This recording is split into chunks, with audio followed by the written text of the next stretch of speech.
just going to go over some flags today for you guys that are very, very important. Wear your eyes and ears too, and nose. We're going to check around the track ahead of where you are, and if there's a car on track who's having some trouble, we'll give you a stationary flag. If it's just going off, we'll wave it. You got to get your car under control and look at the station, and we'll tell you what's going to happen next. No passing with the yellow flag.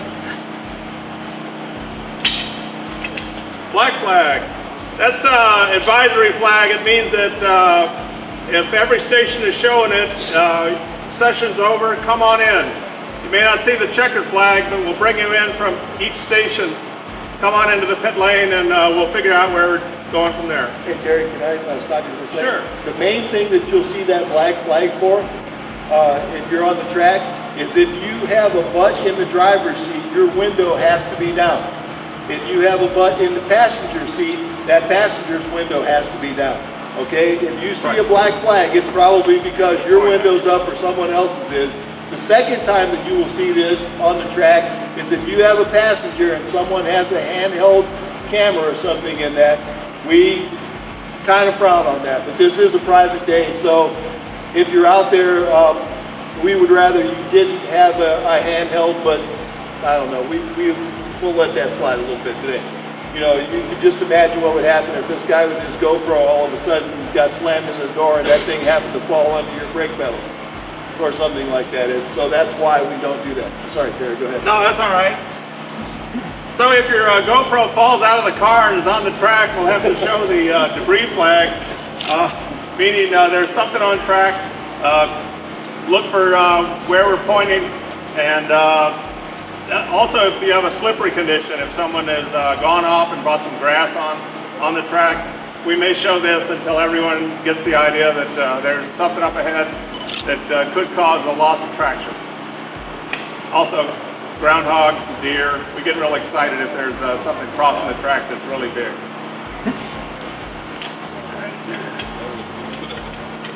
Here's a good flag. You've been going along and suddenly there's a car behind you.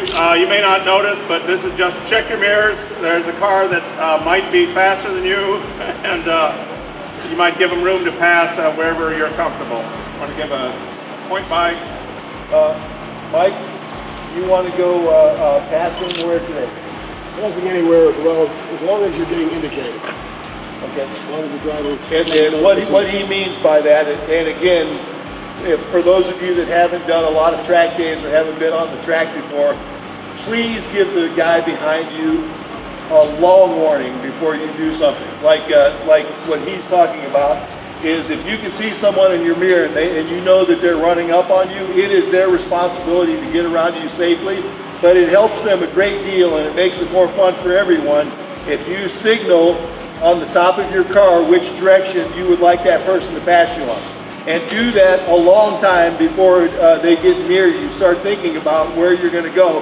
And like on the front straightaway here, when you're coming around turn 13 and coming onto the front straightaway and there's someone right on your butt, just stay over to the right and pass off to the left and hold your line until they go by and then get back and do your thing. The same thing is going to happen out of turn 9 after you go through the carousel and start down the back straightaway. The same thing. When somebody's back there, you will know it. Stay to the right, give them a point to the left, and let them get by. And with the number of people we have here today, we can have a really fun time with everyone on the track, probably, as long as we remain safe doing it. Okay. All right. Let's see. You mentioned the black flag. If you do something that, like blocking someone, or maybe you're not paying attention to a flag we show, we'll try to point out individually that we need to bring you into the pit lane and talk to you. Yeah, yeah. And if you see the black flag too, all you have to do, guys, is come in today and pull your car up to the start-finish tower, and we have radio communication, and I'll let you know from up on the balcony what you need to do. And we just mentioned too, sometimes when they're out there driving, especially Mike and some of these guys that get a little too comfortable, they're driving around 150 miles an hour with their elbow out the window. That's a no-no. Keep all arms inside the vehicle. So I sound like I'm the guy at Cedar Point getting you on the roller coaster. All right.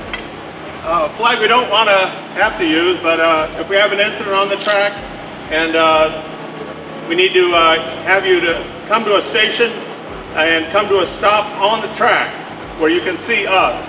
And maybe we had to send an emergency vehicle out, but we can't let you continue. There might be a car blocking the track. And check your mirrors, come to a safe stop, again, somewhere where a station can see you and you can see the station. We'll let you go again when the track is clear. We'll switch to a black flag from the red flag, and means everybody can come in now, and we'll motion you that you can move now. Is that about it? That's about it.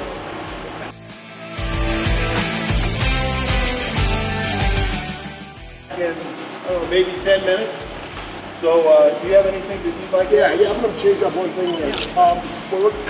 When we're coming out of 13 over here, going up the front straight, the slower car, hold your line. The faster car then can go to the right. You know, I'd rather the slower car keep your line, stay out. The fast car overtake you. But, you know, the biggest thing is that when somebody's wasn't in your mirror and then they're in your mirror, odds are they're faster, get them by you. If you're thinking that it's going to slow you down, get on their bumper, they may let you repass. But the biggest thing is here, it's all that fun and not, you know, have somebody wait behind somebody for, you know, a lap or two, because nothing ruins a day like that. Just courteous, you know, that's how you get invites back. I'm glad that we could do this today. I don't think Brian's here, but it's nice that we got the call to be able to do this. The weather's cooperating. It should be a blast. So.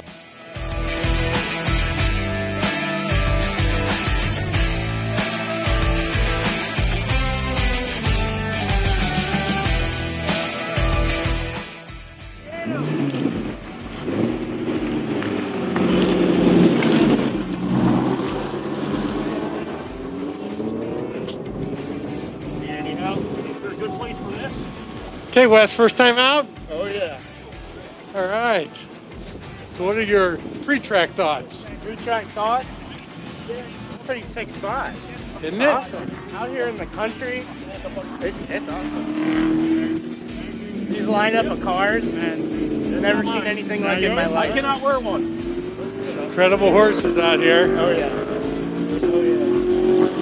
Ready? So Brody, they say Hell yeah. you might be faster than the old man. Is that true? I'm gonna do my best. Bring him back in one piece. We need him to sell shit. Always.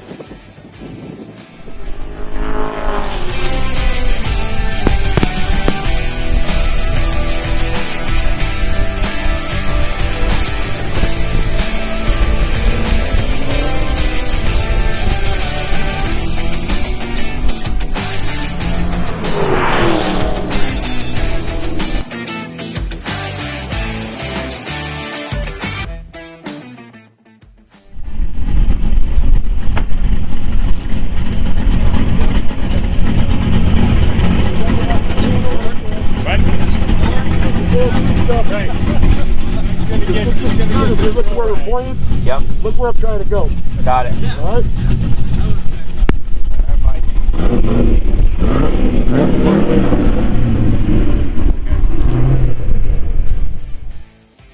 So here's George Moy. And George, how long have you known Mike? Just a few months. Just a few months now. Today, you took a first round on the track, right seat with him in this Z06 that he's working on, his next project. Tell us a little bit about what it was to experience a right seat with Mike. First time driving in a car, in a race car. Always a big fan of Formula One, and it's everything that I thought it was going to be and more, because Mike takes it, pushes it hard, it sounds great. You know, you feel the G-forces and you feel the speed, and you know, if you're in the right car with the right driver, there isn't a better experience. So it's awesome. Ever nervous out there with Mike at the wheel? No, not at all. There's one moment where I just felt like we were running into some traffic, and you know, you could sense he wanted to go faster and go around, and he was just waiting for the person to give him a signal to pass. And we made it perfectly and passed. It's awesome. He's going to come back to more track days, I assume. Absolutely. Hey, thank you so much, George. Have a great day. Thank you.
what's some of the safety equipment that you're using here? Well, the biggest piece of safety equipment is the fat guy behind the wheel, but we put a very large set of brakes on the car because, strangely enough, to go fast in a race car, you got to be able to stop, obviously. And the more control you can have through your braking, the faster speeds you'll be able to carry. We have this full containment seat. It's a little different than a halo seat where it just has a wrap around your head. It's got your head, it's also keeping your shoulders still. If your body is still, you're gonna feel everything the car does without it being your own centrifugal force that's kind of maybe fooling you. And then obviously we've got full harnesses on here. And this 5-point belt will keep you in the seat. Not that a stock belt from, that your car comes with will, not hold you where you're supposed to be, but this is clamping you down in that area you need to be in. And then you tighten it up. And then we're doing some improvement suspension so that the car will bite even better in corners. But this is not going to be hot lap. I got to warm these tires up. But you also want to wear a full-time HODS device to make sure your neck is safe. Any NASCAR racers know what I'm talking about.